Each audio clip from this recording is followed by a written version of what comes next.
I kind of put up my walls, and I am a world champion wall builder. If we don't have that ebb and flow of give and take, that would practically be the definition of an unhealthy or even toxic relationship. As I'm talking about myself even more, you talk about yourself even more, and before long, we have this really negative feedback loop. Hi everyone, welcome to the Examine Life Daily. I'm Autumn. And I'm Bob. And today we're going to talk about combating holiday loneliness through building social skills. Now, for anybody who doesn't know, this is Bob Wells of CheapRVLiving, which is an incredibly helpful and beneficial YouTube channel that has helped millions of people find freedom and a better life. And for those of you who don't know Autumn, Autumn has her master's degree in counseling psychology and has been a clinician for a long time. So we're shooting this in early December, and so this time of the year, people tend to be lonely and struggling emotionally, and then they're going into families, old family situations, new situations, and for some of us, it's really difficult. However, the time to solve the problem this year is to start now and plan for next year. This is a way of life. So even if you happen to come across this video and it is not the holidays, this video is still really helpful if you're wanting to build social skills to make navigating relationships easier. You know, I think the holidays is a time we thought of this because loneliness is so prevalent during the holidays. It's almost like the amplification of all the social activities.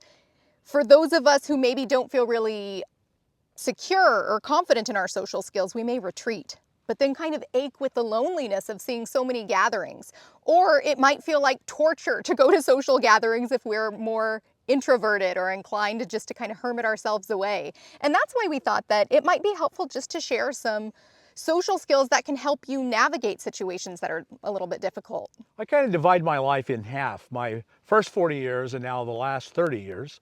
And my first 40 years, I'm very much an introvert, but I was so much an introvert that I had no social skills. I just did not build relationships and friendships well. I would manage to get married and have lots of friends. I did it all, and now from the outside, everything looked normal. But I knew on the inside I was very uncomfortable in all of it. And my whole life changed. And a lot of what we're going to talk about today is how that changed. And we're hoping that if this is a struggle for you, if you're an introvert, or if you're just a person who struggles building real deep bonds with others, that this will be a moment of change in your life. I really relate to what you're sharing. I spent the first half of my life, I was known in school as being very shy, very quiet, and I was sort of bewildered socially. I didn't understand small talk. It drove me crazy. It still does, if I'm honest, but I can do it and I understand its function now. And it was actually through getting an education in counseling that I kind of developed my social skills. Specifically today, we're going to look at a man named Dale Carnegie and his teachings. He was in the early 1900s, and he wrote a book called How to Win Friends and Influence People. And he created a business around this book and his teachings. He would go around and give classes, and it's still going today. If you knew us both as young people, you would be astonished at the difference. And when I look at Dale Carnegie and the list of what we're going to go down today, I just follow it all. A word of hope. We did struggle, and I personally feel very comfortable socially now. Do you? I do, yes. Yeah. Mm-hmm. So you can too. Yeah. There's hope for you if you are a person who struggles in social situations. As far as I'm concerned, the most important thing to realize is that when you come across another person, you are both probably entering it with a thought of, what's in this for me? And the more secure you are in yourself, in psychology, that's sometimes called securely attached. And if you're securely attached and you know who you are, when you meet a new person, you don't need to take from them. You can have a reserve. You can have extras to give to them. I have a personal story about this. I remember the exact family gathering, and now I have a huge family, which is why this is the case with a family. So it was an extended family gathering. And previous family gatherings, I was really, really nervous. I was self-conscious. However, I remember I ended up going to this family gathering thinking, what if I was just interested and curious about everyone else there? previously, and it was age appropriate, so I, don't want to be too hard on myself. It was age appropriate. I wanted people to know me and validate me and see me. And then I remember that pivotal moment where I was like, what if I just flip that? And I'll tell you what I received from everyone, because I expressed this genuine, intentional curiosity toward them, they simultaneously expressed more interest and curiosity toward me. And when I say I have a huge family, I mean, this was a family gathering of about 100 people, because it's a huge family. And I ended up starting to build connections from that point forward. So just that genuine, real curiosity with intention, as opposed to hoping they'd perceive me a particular way, it made all the difference. So even if the other person comes in with more of a taking, I kind of need this to build myself up a little bit, but you're there to give, it can work extremely well as long as you're secure in yourself. We want to balance that by saying, if someone is taking too much or if they're abusive, then that goes beyond. Give all you can, but don't give any more. Bob, I really appreciate you mentioning that. For the relationships that are more frequent in our life, that are part of our everyday, if we don't have that ebb and flow of give and take, that would practically be the definition of an unhealthy or even toxic relationship. However, I almost think of this as when we're sort of interacting with people that we're not in relationship with every day, where it might be kind of uncomfortable to meet with colleagues that we don't know on a personal level, or people we're just meeting for the first time because it's a social gathering, or even like in my circumstance, I have such a huge family that I met cousins I never even knew. I feel like that's kind of a different thing, and I appreciate you bringing up that point. Right, right. You've heard the phrase energy vampires, and there really are those people. And if you meet someone and you can just tell they're an energy vampire, and you have the energy to give, then give it. But if you don't, then your first obligation is to love yourself and care for yourself, so you kind of withhold. And it's an individual situation. I almost think of it as giving myself a pep talk. This is going to be a situation where I am called on to give, and I want to give.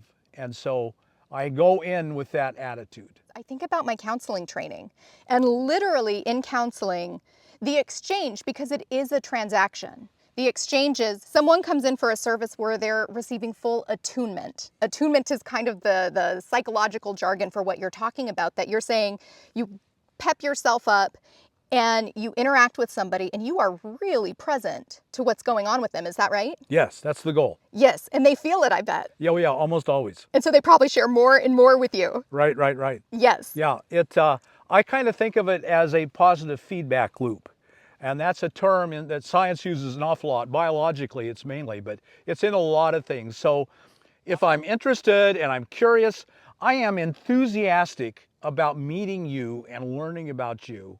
I am pouring positivity into this relationship and into this person. And generally, almost without exception, that person will react with positivity. They can feel your care and concern, and they will hopefully then respond, and they will start to return it to you. And then in your own heart and in your own being, you know you've made this person's life better.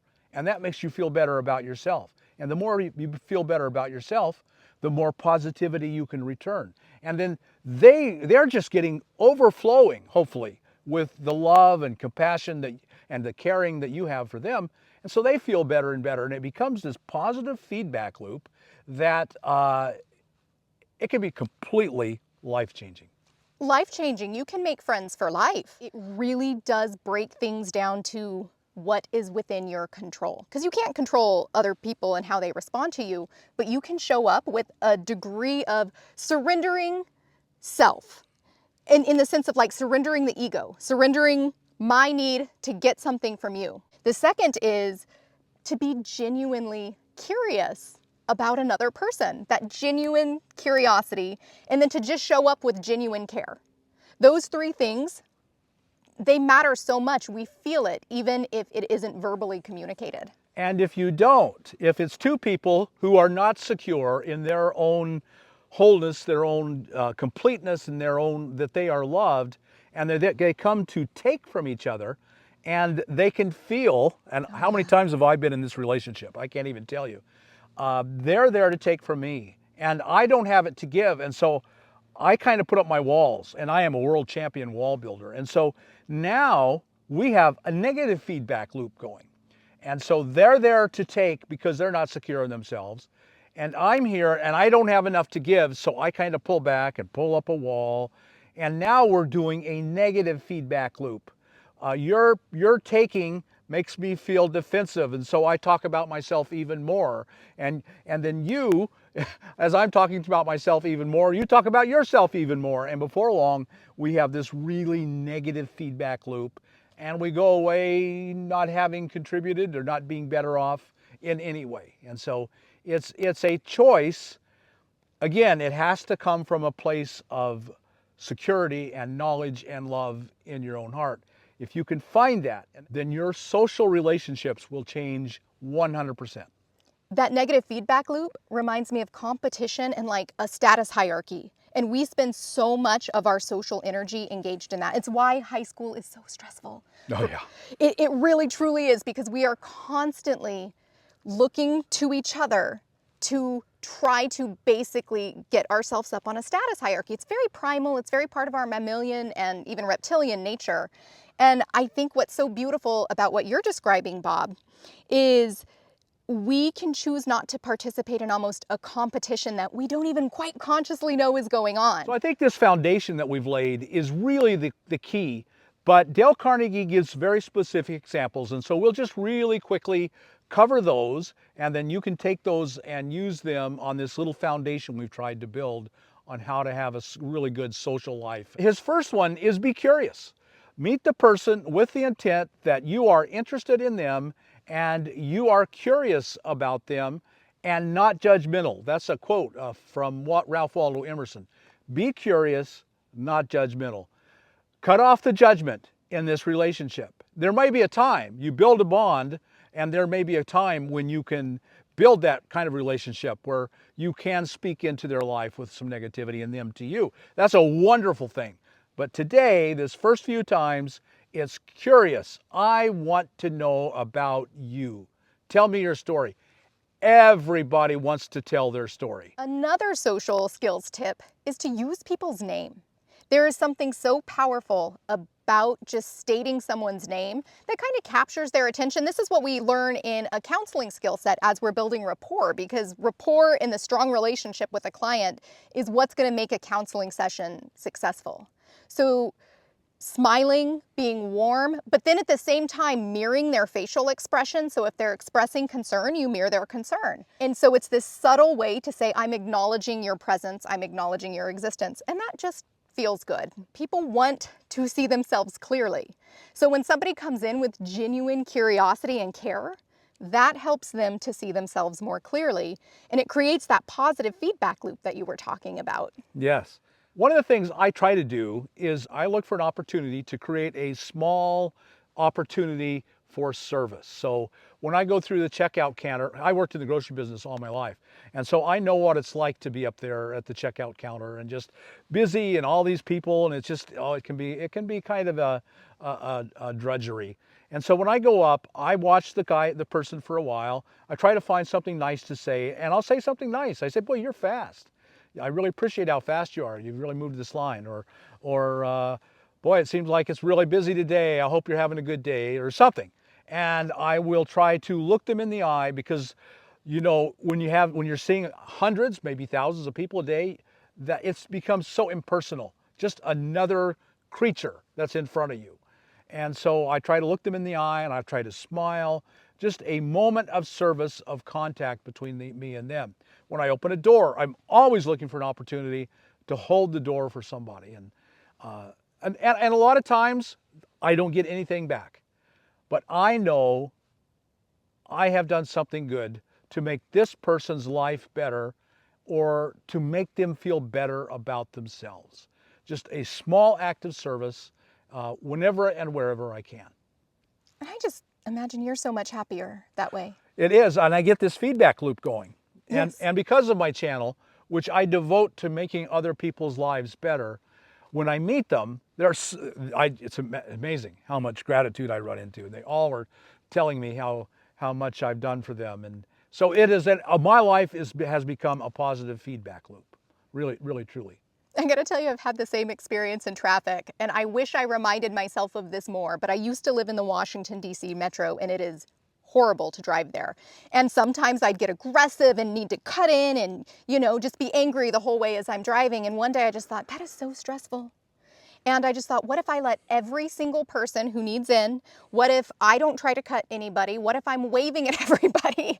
And really, truly, I was like, what if I just drive in the spirit of generosity? And I will tell you, I did not get to my destination any later, and I had so much less stress. It reminds me of that situation with the clerk. And I think we can bring that to our situations in like a holiday party. If we can intentionally go into something with the spirit of generosity and say, you know what, this gets to be about you. I'm allowing myself to be of service to you today. And then just like Bob shared in his example, how much better and happier you feel as a result. Right. What we're doing, and maybe you haven't found that place in yourself.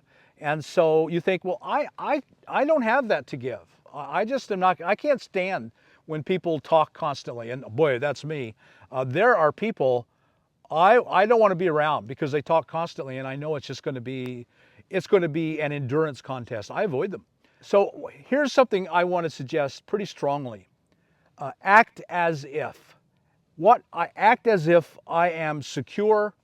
Act as if I have the extra love and patience and kindness and compassion to give. Not being disingenuous.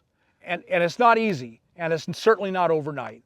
I've been working at it for literally decades. We're going to have a lot more videos to come just on general social skills. Everything from the almost practical how-tos of meeting strangers to assertiveness training. What are your tips? What helps you feel secure in a situation? Or if you've had to fake it till you make it, what gave you the courage to do that? So definitely comment below, subscribe to the channel if you haven't. Check out our quote of the day channel. You can pre-subscribe. That's going to launch on January 1st. I have the link in the description below, and we will see you next time. Bye-bye. Bye now.